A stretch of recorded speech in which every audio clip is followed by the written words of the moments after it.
একটি ছড়া পড়ছি মাকে নিয়ে। আমি যখন এই ছড়াটি লিখেছিলাম আমার মা জীবিত ছিলেন, কিন্তু আমি সাহিত্য আসরে 2 দিন পড়তে দাঁড়িয়ে পরে চোখ ভিজে যাওয়ার কারণে আমি আর পড়তে পারিনি। এখনও আমার চোখ ভিজে যায়। এই কারণ আমার বাসার কাছেই ছিল বাড়িটা, তো যেতে পারতাম না মাকে দেখার জন্য। এই বোধ থেকে আমি মাকে নিয়ে একটি ছড়া লিখছি, এটা আমি আপনাদের শোনাবো।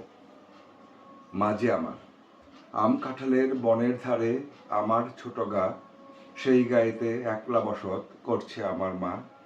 কাজের চাপে পাই না সময় মাকে ছেড়ে দূরে, তবু আমার মন পড়ে রয় স্মৃতির অচিনপুরে। উপরতলায় উঠছি যতই মনটা থাকে গায়ে, ঘুমের ঘোরেও স্বপ্ন দেখি ডাকছে আমার মায়ে। কই গেলি রে খোকন সোনা, আয় না ফিরে দেখি, ছেলেবেলার সেদিনগুলো হারিয়ে গেল একই। ফেলে আসা দিনগুলো আয়না খুঁজে ফিরি, যাচ্ছে সময় বয়েই যখন করিস নি আর দেরি। মাকে ছেড়ে দূরে আছি করছি শহর বাস, মা যে আমার পথটি চেয়ে কাঁদছে 12 মাস।